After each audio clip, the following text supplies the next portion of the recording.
ने कहा है कि नया मुल्ला ज़्यादा प्याज खा रहा है। अब पता नहीं किस संदर्भ में नया मुल्ला कौन क्या, ये सब बारे में हम तो नहीं जानते हैं भैया। और न मुल्ला और मुसलमान की मैं बात करता हूँ। मैं सीधी सी बात है कि भाई ये हमारा अधिकार है। भारतीय जनता पार्टी झारखंड विधानसभा में सबसे बड़ी पार्टी है। 26 हमारे माननीय सदस्य हैं। वैसी स्थिति में नेता प्रतिपक्ष का मान्यता देने में विलम्ब करना कहीं न कहीं संवैधानिक खिलवाड़ हो रहा है, मुझे ऐसा लगता है। इनके विलय की मंजूरी, भारतीय जनता पार्टी में उनके जाने की मंजूरी दी है। और साथ ही अभी हाल में भी आपने देखा होगा कि हमारे चुनाव आयोग ने स्वीकार कर लिया है कि जो भी विलय हुआ है वो विधि सम्मत है। अब कहीं भी हमारे स्पीकर साहब को किसी भी प्रकार का कोई भी तरह का अड़चन सामने नहीं आना चाहिए।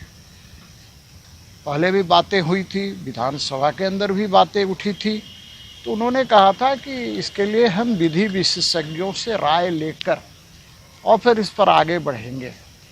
चूँकि अब बहुत समय हो गया और नेता प्रतिपक्ष नहीं होने के कारण बहुत से और भी संवैधानिक जो पद हैं उसमें कहीं ना कहीं दिक्कत आ रही है।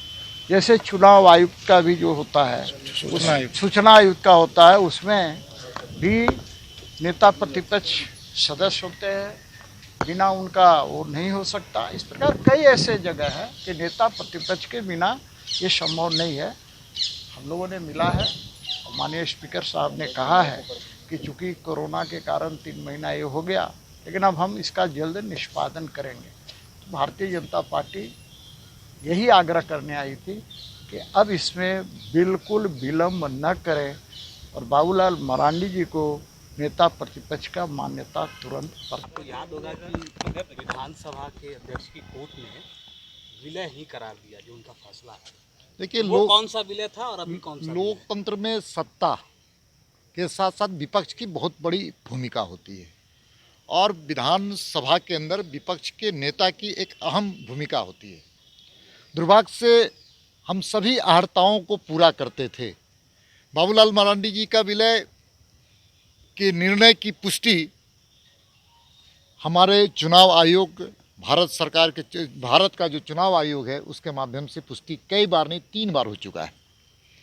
और पिछले राज्यसभा के चुनाव में तो उन्होंने स्पष्ट रूप से निर्देश दिया कि बाबूलाल मरांडी जी को का नाम भारतीय जनता पार्टी के विधायक के रूप में रखा जाए। इसलिए हम कह सकते हैं कि अब सरकार की मंशा भी साफ होनी चाहिए, क्योंकि हमको ऐसा महसूस होता है कि लोकतंत्र में विधानसभा अध्यक्ष की एक निष्पक्ष भूमिका होती है।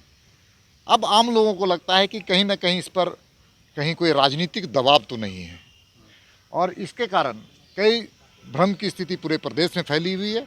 और मैं स्पष्ट करना चाहता हूं कि भारतीय जनता पार्टी की मांग है कि हम जल्द से जल्द इसको विधानसभा अध्यक्ष पूरा करें। और विधानसभा अध्यक्ष ने आज आश्वासन दिया है कि इसको जल्द से जल्द हम निर्णय लेंगे। अगर इसमें विलम्ब होगा तो भारतीय जनता पार्टी सड़कों पर उतरने में देर न करे। नहीं, मेरा सवाल ये था कि पिछले बार जो विलय हुआ वो कौन सा विलय था और अभी जो विलय हुआ ये कौन सा विलय है? क्योंकि विधानसभा अध्यक्ष की कोर्ट ने ही पिछली बार जो फैसला दिया उसमें कहा कि भाई ये बीजेपी में विलय हो गया इन 6 विधायकों का, पार्टी सहित। कौन सा विलय है, कौन आप सही मानते हैं? आपके प्रश्नों का हम नहीं कह सकते हैं कि